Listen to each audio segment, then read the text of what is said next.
Welcome to Purpose 360.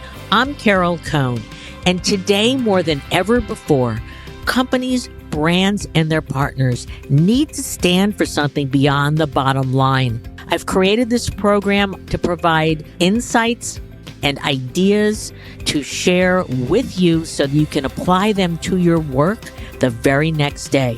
The goal here is to up-level your purpose and to benefit companies and society. So please join us.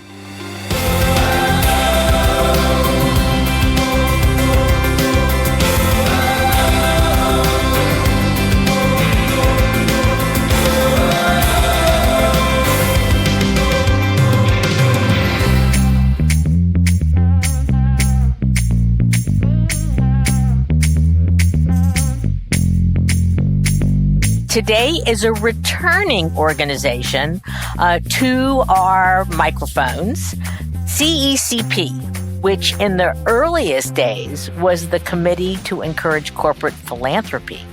But as the organization has grown in its importance and its membership over the decades, it is now Chief Executives for Corporate Purpose. CECP has grown to a movement of more than 200 of the world's largest companies that represent 11.2 trillion in revenues, 23 billion in societal investment, 14 million employees, and 21 trillion in assets under management. Now, when I have a new client and they ask me about how do I really influence my CEO to understand the full potential of the power of purpose? I have a pretty easy answer, at least partially to that. And that's have your organization join CECP. Today is a very special podcast because it's a little bit of an experiment for me, because not only will I have an expert, Carmen Perez, who has run this wonderful research for CECP, but also we're going to have two of their co-chairs from companies that helped to work with Carmen on this valuable research. Lalita Badinehal, and she is a vice president of Credit Suisse, and Matthew Nelson, corporate vice president of corporate responsibility at the New York Life Foundation. So let's get into it. It's going to be a lively conversation and a tremendous amount for all of us to learn.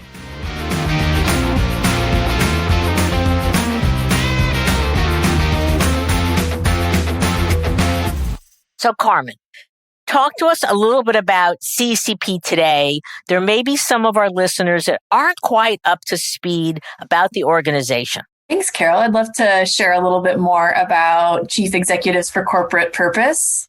We are an organization that seeks to empower leaders of corporate social responsibility and ESG programs with the latest insights to make sure that they can accelerate the strategies they're driving inside of their companies.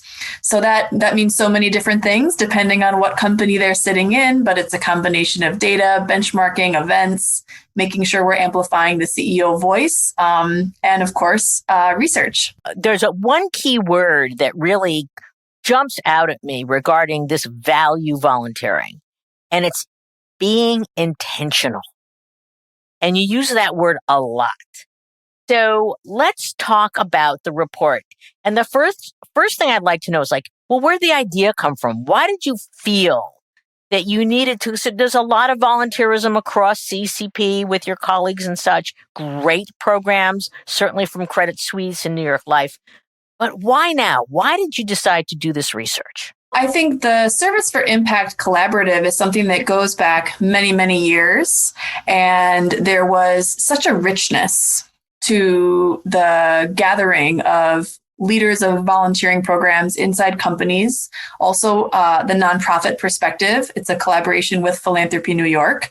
And at the 10th anniversary, there was an opportunity spotted by our visionary co-chairs, who can speak to this as well, that capturing some of that richness in a different way through, we'll use that word already, some intentional research to look at volunteering, to kind of reimagine volunteering anew, and make sure that what the Service for Impact partnership did for those that were able to attend the events could be experienced by so many more people in so many more companies and nonprofits. That's great. So I want to introduce our co-chairs. Because they were so important. I know they roll up their sleeves. I've known them for many years. So first, let's start with Lalita and explain a little. You've got this incredibly rich background. We were chatting before everybody else got on. I mean, she's so multidimensional. So I want to embarrass you because you've got such a great background. So talk a little bit about it, because volunteering is not just, oh yeah, we're going to have a day of volunteerism. It's a lot more than that. Thank you, Carol. Lovely to be on your podcast and be in the company with Matthew and Carmen. This is, a little bit about my background. So my name is Lalita Badinehal. I oversee charitable grant making at Credit Suisse in the Americas region. And you can call my path very diverse. I started out as a banker on Wall Street, and very soon, I would say 6 years into my career, realized that word purpose that you're so familiar with and talk about all the time, Carol, that I had lots of esteem for my financial colleagues, but my purpose was to drive something else forward. And so I go from Wall Street to nonprofit and social venture philanthropy, which was another whole world, and then found myself back on Wall Street with Credit Suisse, in a variety of roles over the last 13 plus years, which I've been very, very grateful to have. So volunteering, and Matthew and I share this. I mean, we have been in this space for a long time, and we were still finding that it was viewed as nice to have, whereas we firmly believe that this is core, that this is need to have, both for society and for the business. And so, we know people love research and numbers to back up whatever really we know to be true. And so we said, why don't we partner with CECP, who really has the best in class talent, lo and behold, Carmen, to really dig into. And to be honest, Carol, a lot of what we were asking, Matthew and I, were questions we didn't know the answer to. And so we really had a lot of curiosity and openness. Just because we as practitioners think something and have an intuition, is it really borne out by the research? And I love that you talk about curiosity. So that's what, I've done over 30 different pieces of research over my career, and I love the data. It's so much fun. Okay, so Matthew, tell us a little bit about yourself. You've been at storied organizations. Now you're at New York Life. So please share with our listeners. You've got a great background too. Thanks, Carol. It's so great to be on the program, and I have been a long admirer of your work and the 30 reports that you put out. It's great to have that grounding and founding for us to build up from as practitioners. So my career has mostly been in philanthropy. Worked for United Way, ran a community foundation, and then shifted over to corporate philanthropy, working for American Express, Ameriprise Financial, and New York Life now. And in there somewhere, I also worked for the Council on Foundations. So I had the opportunity to see how foundations across the country and around the world really did effective philanthropy, and learned how community foundations do a great job of engaging the community. Corporate foundations can get the money out fast. And that combination, I think, really helped me in my career to understand the different ways that philanthropy and volunteering can impact individuals as well as communities and those nonprofits and who they serve. I wanted to have the background shared with our listeners because this is a powerhouse team that worked on this research, and curious team, and, years of experience. I always say touching the elephant in different places, but you wanted to come out with new information. And I love when you talk about strategy. And this is no longer a nice to do, it's a have to do. So Carmen, back to you. What is the high level results from the research? And then we're going to dive deeper. The value of volunteering report, I think, actually, because of its depth, had several aha moments across the different sections. But the one that I think I might draw out that I would consider the most unexpected was how deep we went on the nonprofit perspective. Because as Lalita described, we went in with a few hypotheses about how to shift the way corporate leaders think of volunteering inside the company. So that was a lot about let's not just generalize business results, but get really specific. And could we even make a connection to the bottom line? So we were moving in that direction and then realized to really do that successfully and think about the long-term influence of research like this on the field, we had to more deeply ground that in the other side of the equation, which is truly the foundation, the vision, the reason for volunteering, which is how are we supporting a community need that the community has lifted up and said, this is what we need to solve. And our nonprofit partner has certain resources to do that. But volunteers are an important piece to really bring that solution to life. So the nonprofit perspective is represented through a survey. It's represented through some vignettes of specific nonprofit organizations and their volunteering opportunities all across the country and all across different issue areas. And that we think is such an important foundation that we really wanted to emphasize, even as we went much deeper on the business results and why it's a must-have for companies. So Lalita, can you explain today, you've been doing this for years, what does a successful workplace volunteering program look like? What does it involve? And and talk about the design. This isn't just, everybody show up tomorrow and paint a fence. It's a lot more than that. So Carol, again, this report has really confirmed that really where do you start is with the need of the community. It's rooted in what's the authentic need? And again, that word intentionality. How do you then intentionally design a program that meets that community need? And so really, when you ask what does a successful workplace volunteering program look like, it really starts with candid conversations between nonprofits and corporate practitioners to say, what are the needs now? COVID has turned the world upside down. Let's not assume that the way we did things before is the way we should continue. And this is a great space to sort of recalibrate and say, nonprofits, we know you are struggling. Let's just get down to what are your most authentic needs and how do we play in that? And I think, the role of the corporate is really to listen, and I'll use the word mindfully, which is to really understand what the nonprofit is saying, even without just the words. It's what's the intent? What are they really saying? And to understand what their motivation is. The report also uncovered nicely that nonprofits partner for two main reasons: drive their mission forward and for relationship reasons. So understand why is this particular nonprofit wanting to partner with this corporate, and then what is the need that we're potentially solving. And you know what, Carol, that might result in fewer, I know we all like more, but it might result in fewer but deeper partnerships that really drive social and business impact. And so when you think about sort of designing, I think back to our nonprofit board service program, which I've been so grateful to be part of that journey. And again, we took the cue in 2009 from the nonprofit community that said that executive directors were saying that only 27% of board members were really well positioned in their organizations. And so on one hand, we had that. And on one hand, we had our employees who were senior level and saying, we want to make a more specific contribution to the community using our skills. And guess what? They had purpose and passion along with that. And so we married the two.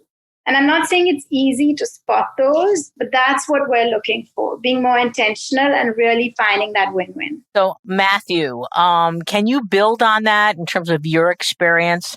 And especially, I'd love you to talk about not just what makes a really powerful workplace volunteering program, but also what did you do during COVID?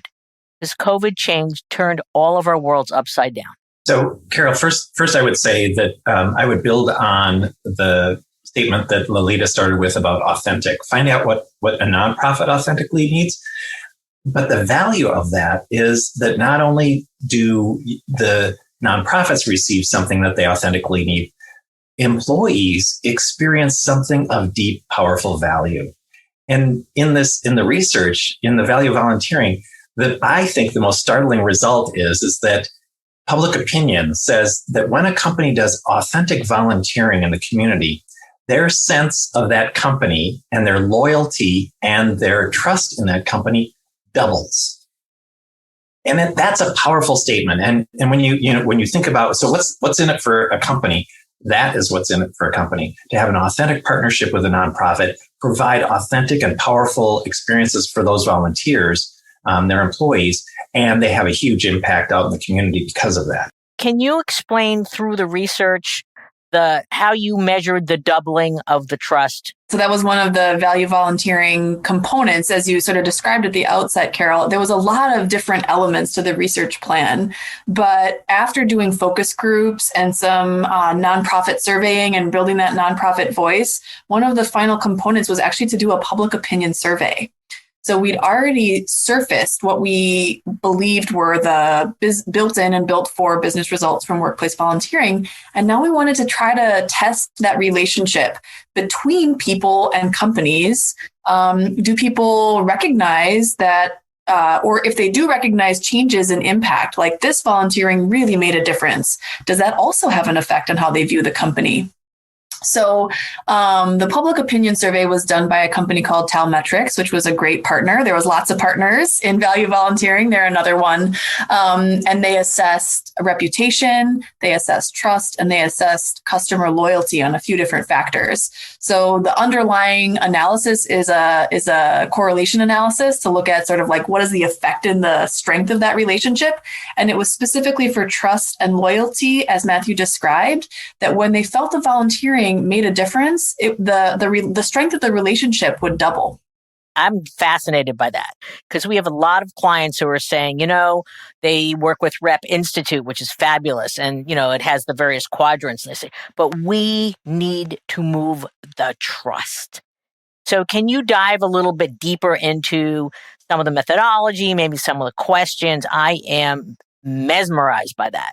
Yeah, certainly. So like the chapter in value volunteering on these relationships shows that for each one of those three that we spoke about, there were three underlying questions that we didn't explicitly ask a consumer, like how does this affect your view on the reputation of the company? But instead, obviously proxies for that, which are founded in research and different other outside of volunteering when they're measuring relationships between companies and consumers for reputation and trust and different things.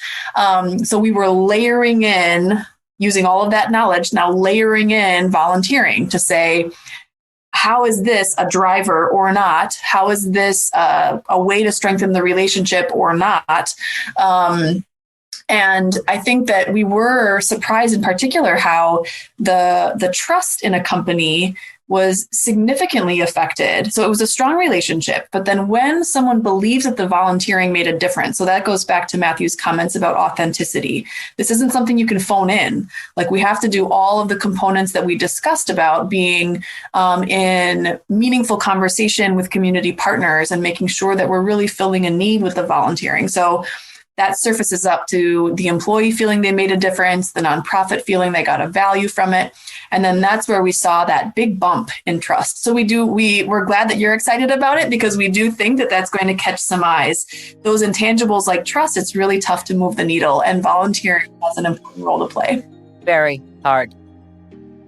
Let's take a break and find out what else is happening besides this podcast that you may want to know about.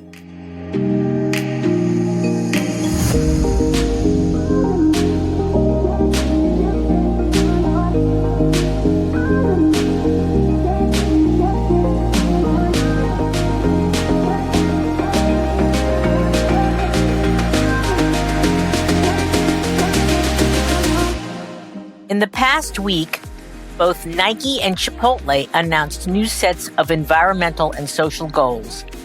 and systems with which their executives' compensation will be tied to achieving them.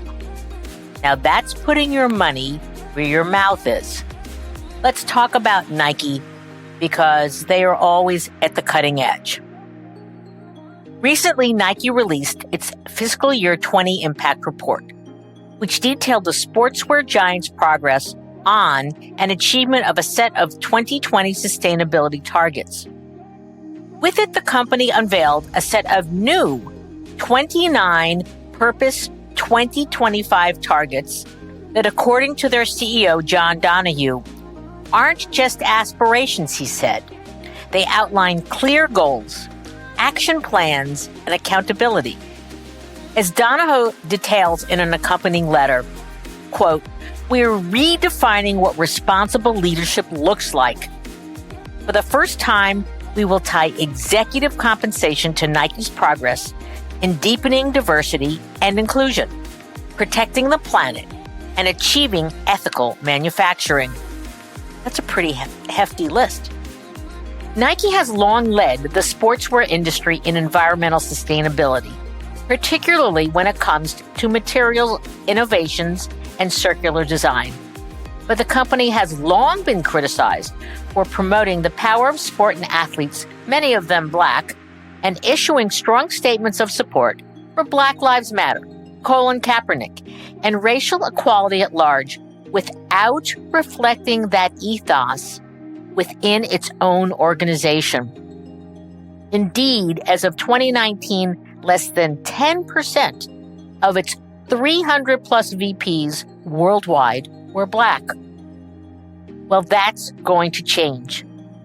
Now, along with a healthy set of goals around improved environmental performance, there's a new purpose set of goals, 2025, that are tied to diversity and inclusion, specifically around representation and hiring, inclusive culture and engagement, and business diversity and inclusion. And again, the underlining, here's the proof, Nike's executive bonuses will now reflect progress on those fronts. Our brand would not be what it is today without the powerful contributions of Black athletes and Black culture. And our belief in human potential inspires us to lead in addressing equality's most persistent barriers, they say. For Nike, this includes supporting organizations focusing on advancing racial equality in the U.S., and they are now making a combined $140 million from Nike, Converse, their Jordan brand, and their Michael Jordan brands. We are also focused on building a diverse, inclusive team and culture, one in which all voices are welcomed and heard, said their CEO, Donohue. He also added, "This culture of belonging reflects the diversity of the athletes we honor, the people who love our products, and the communities we serve." Nike is indeed making progress, but let's watch them closely to see how they're making that progress, both externally and internally, in 2022, 3, 4, and 5. Nike, you're on notice. We trust you will deliver on the goods. Now back to our conversation with CECP.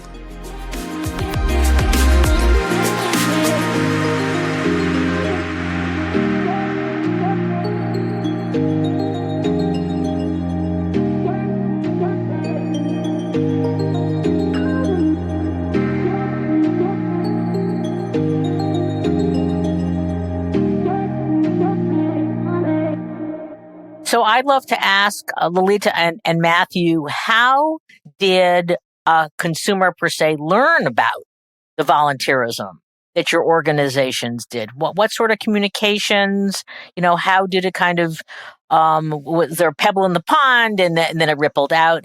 How did you handle the communication side? At New York Life, in general, I think we're rather quiet about our volunteering, about our philanthropy in general.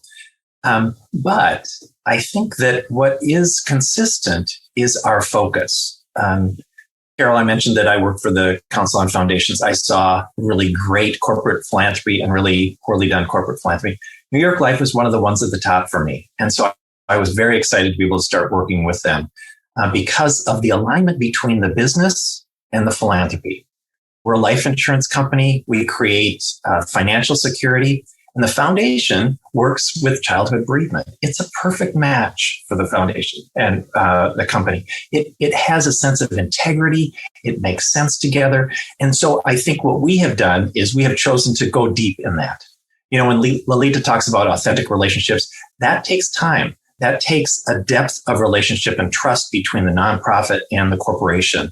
And we have built that over the years, over the decades, in order to assure that we really are making a difference for those nonprofits. We're listening to those nonprofits, finding out what they need in order to move that piece forward, move their work forward, move that cause forward, create greater awareness of childhood bereavement, understand the research behind that. All those things, I think, help add into that sense of authentic partnership and create that sense of reputation that a company says, oh, they don't just like dabble in these things. They're actually making a difference.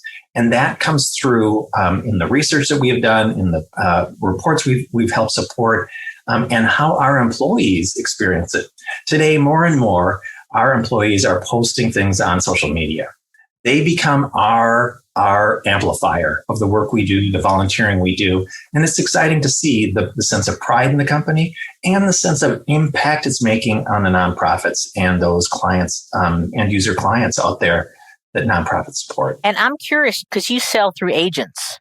And so, you know, I know you want to be authentic in your communications to your agents, especially about your childhood bereavement program. Can you just give a little bit of a guide to our listeners in terms of what are the key learnings about what you communicate to the agent? Not too much. You don't want to overwhelm them, but just curious. Well, I think what's interesting is that sales force, those people who are out there, find that their work has more purpose. Because suddenly they have volunteered with a childhood bereavement organization. Maybe it's a weekend camp. And suddenly they see the impact that supporting those kids and knowing that they're financially secure says to them, oh my gosh, the reason I do this work is to make sure these kids are okay. It's a powerful purpose. It's true for our employees as well. We have all kinds of actuarials, accountants, number crunchers. They are looking at a computer all day long. When they volunteer at one of these camps, they say, this is why I crunch these numbers. This is my purpose. This makes a difference. So I think it's a bigger picture than just the communications out there. It's also that authentic work within the company and partnerships with our nonprofits. Lalita, do you want to build on that? Because I know that you have a lot to share about the authenticity and then how it ripples through the organization. Yeah, no, I loved hearing Matthew's example, picturing those agents and that sense of purpose that they get when they're connecting their core day-to-day job with the community impact that they're making. What an amazing example. I think like Matthew said, for us, the focus of our corporate philanthropy programming has been very internal. It's been the employee. And, we've been very fortunate to, again, partner with CECP. And for a couple of years now, been running these global surveys for our employees. And so when we've talked about trust, it's about employee trust. And we've seen really amazing scores in how our corporate citizenship work is positively contributing to employee trust and rising, I would say, during the COVID time. I was very curious to see what the impact would be pre-COVID and now. And then, like Matthew said, these employees are really ambassadors for our work. So again, when they're talking to their family, their friends, who could be potential clients, or their current clients, that genuineness with which they communicate their satisfaction with the corporate citizenship programs we have, the meaning they get from them, that's better than any sort of press release or corporate communications we could write. So we really, like Matthew said, don't do much in terms of externally trying to raise our profile with our clients or customers. We'd much rather, if there's something noteworthy, either the nonprofit or our employees tell the story. So they're just doing it with real integrity and it's genuine. And believe me, they have a lot of people in their social circles. So that's a true ambassador. One of the things that I was fascinated about in the research was this idea of built in and built for. So I'm going to throw it to our esteemed team here. Who would like to explain what built in means and then built for means? I can start, and I'm sure everyone can jump in. But I loved this categorization between built in and built for. And I think it takes all the business impact benefits that we've been talking about for well over a decade and produces some nuances. And the nuance here is a built-in business impact result will emerge if you have a high-quality volunteering program. And by the way, there are a few bullets under that high-quality volunteering program, which I'll get into. But the built for are really, really subject to program design and intentionality. And so they could be produced, but one has to really more carefully understand when and how. And so again, it builds more credibility to our work as corporate practitioners when you can say that there's a distinction between these business impact results. And, for the high quality volunteering, for the built-in results like reputation, we were just talking about trust, employee engagement, and team building. 4 of those are sort of built in if you have high quality volunteer programs, which is number 1, this is an extension of your company's values and ethics. It's not something you're doing to cover up some other negative action.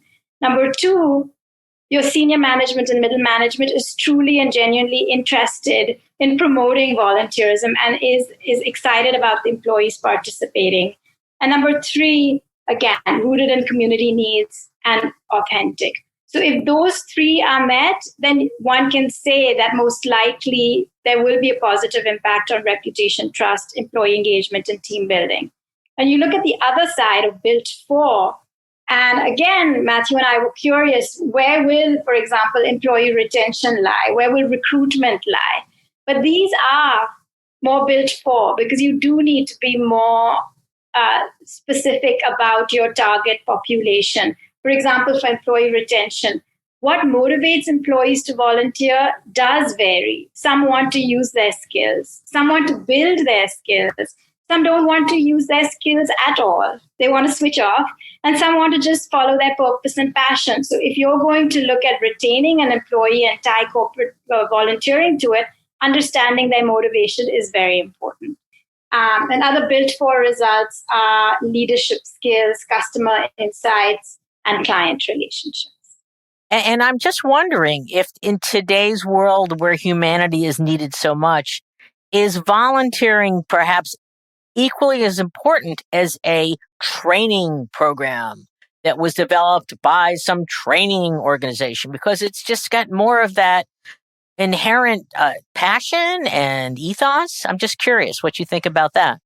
So, Carol, earlier you had asked about how we pivoted because of COVID, and we moved on to another conversation there. But this is the piece I think is most interesting about how COVID has impacted our volunteering. We did pivot and created a program called Acts of Kindness Civic Engagement, encouraging our employees to do acts of kindness, not necessarily formal volunteering with a nonprofit, because it became so challenging. So much of our volunteering was face-to-face, and it just wasn't possible in a virtual world to at least initially replicate that. We've gotten more sophisticated at being able to do that and helping support our nonprofit partners. But those acts of kindness were an amazing mental health boost to our employees. That getting out of their own shell, doing something as simple as writing a note to an isolated senior, picking up groceries for a neighbor, picking up medications for someone, simple acts, cleaning up the park on your own, alone, little things that make a difference. Our employees reported back how much better they felt about themselves and about their company. We actually partner with True Impact to do surveying of our employees, and our scores skyrocketed the last quarter of the year. It was surprising at how those simple little acts made a difference in people's personal lives, as well as the sense of providing something back to the community, and as well their mental health. which is huge during COVID. Probably not as impactful as some of our other volunteering we're talking about, but I think equally important, especially for our mental health in the current environment we're living in. We're not going back. I just want to let our listeners know we are not going back to normal. It is the next normal. It is the new normal. It is different ways of relating. A lot of people are going to work from home because they don't want to do that crazy commute. So, Matthew and Lalita, are there any key learnings right now? I know it's early that you might be saying we're going to adopt those into how when we go back to face-to-face volunteering. One of the things that we found was that, we're a national company, and oftentimes our volunteering is focused in the corporate office. Now we have ability to pull in folks from every part of the country. We have nearly 200 offices around the country where our agents work out of, where we've got support staff that help support those agents on the ground. So suddenly we have people from across the country partnering together on a volunteer project. And there is no worry. It's a great equalizer, quite honestly, that everyone has the same access. Everyone's having the same experience. The second thing that we're doing is we are still doing that, checking back in after a volunteer activity and saying, what did that mean? What did that look like? And so we still pull together everyone after a volunteer activity of whatever it is, whether you do it on your own or with a small group, to talk about that. And again, that same mental health value happens, and the appreciation of having that opportunity to do that with company support to be able to give back into their local communities and make an impact. That's great. Lalita? Yeah, no, I think it's a great time to pause and to really rethink, what's working for the nonprofit and what does the employee want in this connection with the nonprofit.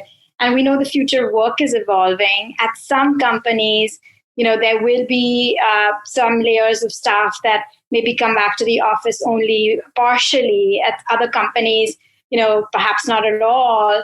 And so really understanding your own company's unique position and really listening to what employees value again. And for some, connecting with other colleagues and doing the same activity that they could go do in their local community, but doing it under a company-sourced banner still means a lot to them. And so providing those activities that can be virtual, even if a lot of the staff is going back, so that everyone feels included and part of that same corporate culture. So I think this is a great time to pause and to really listen to employees, listen to community needs, and to design accordingly. And I can't say that we figured it all out yet. We're very much in the learning stage, and learning is part of growth. You've said multiple times listening. And I think that is such an important skill just for, certainly the social impact work, but just in general. Carmen, what haven't we addressed as key into value volunteering? Hearing Lalita and Matthew describe what they think might change did give me sort of a spark to something I wanted to make sure to mention, which I think was another important framing from value volunteering, which is while we're talking about these business results and making sure that corporate leaders use them inside their companies, we also wanted to ensure that anyone leading a nonprofit, or even if they're in the nonprofit specifically just focused on the volunteering, they look at these business results as new empowerment for them in their partnership conversations. So talking about things changing for our next normal, I think we're looking at power balances across sectors in so many different ways. And the corporate nonprofit partnership, I think, is one that has evolved a lot already. And thinking about this type of research, not just to equip corporate leaders, but to equip nonprofit leaders to recognize their side of a partnership in a whole new light, I think is something that's really a sign of that shifting tides in our next normal that I think everyone was excited about across all partners, all companies, So it's not like we've discovered these new insights and they're for us to keep, but we've discovered these new insights and now let's ensure everyone is using them for how they're thinking about their own future planning. And then I think the other piece from value volunteering we didn't cover much, but that's because it is, for practical purposes, is the nuts and bolts. So we've got a lot in there on program design, on measurement, and just trying to get people to take the concepts, hopefully find a call to action, something that they want to do differently, and continue to evolve. And then also just make sure they feel equipped. And so I want to talk a little bit about measurement because we always get measured. And you have in there 3 different levels. You have the idea level, the sketch level, and the blueprint level. So why is it important to have 3 different levels? And how can a practitioner whose their review is going to come up and their boss is going to say, okay, what did we accomplish?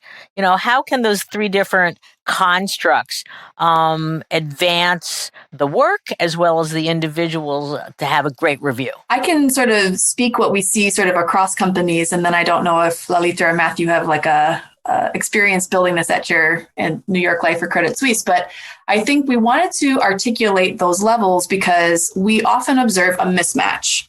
Really rigorous measurement, but the strategy, the infrastructure behind the program might not be there. So first thing you got to do is match what's happening in terms of strategy, in terms of resource allocation, in terms of infrastructure refers to software, what do you have in place to facilitate partnerships, and then make sure that the measurement meets that. So there's a few ways that corporate leaders can use that, which is to say, if you're receiving requests to say, this report is telling us that volunteering can drive trust, and we want you to measure that. The answer is, well, we need to resource this function within the company such that we can collect the data, have people to build the expertise, use the analytics through time. So it's a two-way conversation to, if you seek rigorous measurement, make sure that all the pieces that are required to make that happen are in place. Lalita or Matthew? I'll just say that one of the things that I am hopeful for in the next iteration of corporate volunteering, and this is more of my personal opinion, that we move beyond measuring hours and number of volunteers and really decide when it is when we're measuring social impact and business impact. And that might not be measurement for all programs. Like Carmen said, one size doesn't fit all. But again, you look at every corporate social responsibility report, they all look the same. But here, I think there's an opportunity to really drive the conversation forward on what is impact and what goes into measuring that impact. So perhaps I'm being too bold, but that's just my view. No. Matthew, do you want to jump in on this? I 100% agree with Lalita. I think the power of our corporate volunteering is that all the resources we are able to bring and could bring and don't always bring to the table. And it is not just about the number of hours. It is much more about the impact and the authentic partnerships you create with nonprofits that Lalita has talked about, and this report really focuses in on, is how do you create those depth of relationships and then be able to tell those stories. I talked about our agents and employees volunteering with some of the bereavement camps. Those are the stories that have huge, huge impact on their careers, their work, their sense of purpose, and having an impact in the community. They qualitatively feel differently about who they are, who their workplace is, and how they relate to the community because of those volunteer opportunities that are really well thought out, deep, have a true impact rather than simply painting a wall over and over again. Oh, I know. And I just like to thank you. We do represent experience camps, which are, these unbelievably special experiences for kids who have lost a parent or someone that's very close to them, and you're a partner. And so we want to thank you because to help change the trajectory of a child's life, having the worst experience they could ever have, it is very, very special. So I just wanted to thank you so much. This is the best conversation, guys. I haven't had this many guests on a show before, so I think this was an experiment, but I love it. But we're kind of down to the bottom of this, and so I love to give everybody kind of a last comment. And so I would love Matthew and Lalita. If you could give 2, maybe 3 really key points to your colleagues that, about, volunteering and value, not just the research, but how this is truly strategic and authentic. So it's what I just said. I think that partnering with your nonprofit is so important. Partner with those nonprofits closely. Build some really deep connected relationships with them. And part of that is coming out of a good sense of strategy. So what aligns with your business? What is the strategic imperative that you can help impact in the community that aligns with your business? When the 2008 downturn happened, I actually watched many companies pull back and become more strategic. I actually think that they did more impactful work after 2008 because they focused. They thought, how can we use the limited resources we have for greater impact? That same thing continues to be true. How do you take those resources and really focus them and make an impact? And partner with your nonprofits, know what they need, and then partner with them.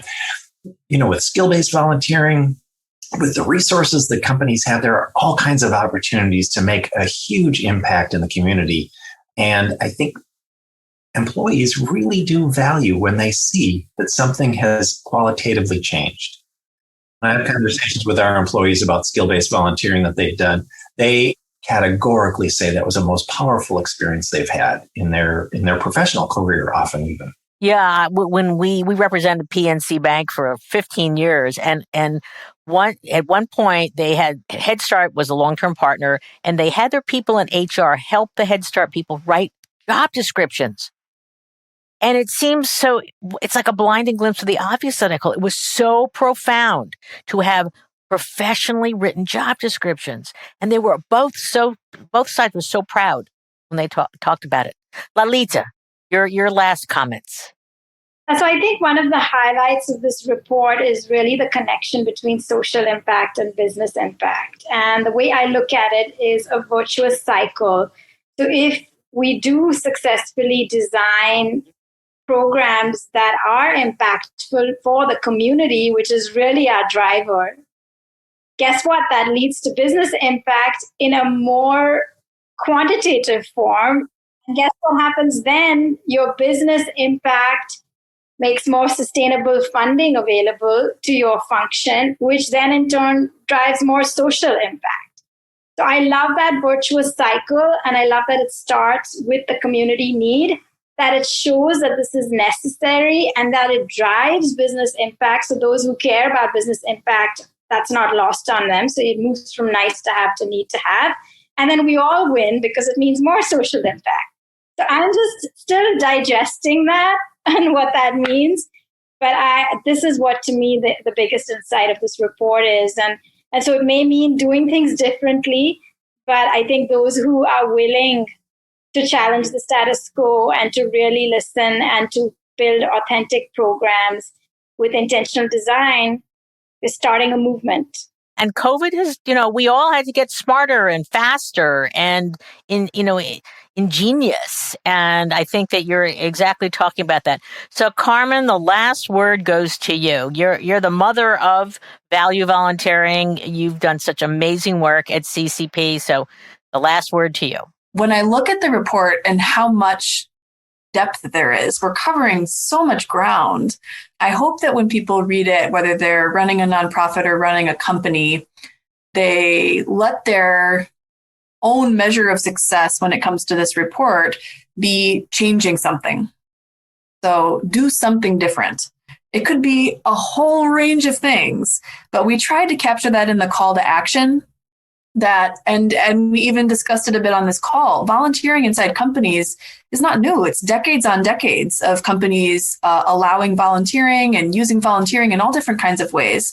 So that makes it even harder sometimes to change. So I would just really encourage everyone to look at the insights and say, this is the one thing I'm going to change, or this is the one thing I'm going to do differently because of what I've learned. And then I think we'll head in the direction of that virtuous cycle that Lalita just described. That's fantastic. So I want to thank all of you. This has been a wonderful conversation. It's a great piece of research. I think the combined years of experience on this conversation has just been extraordinary.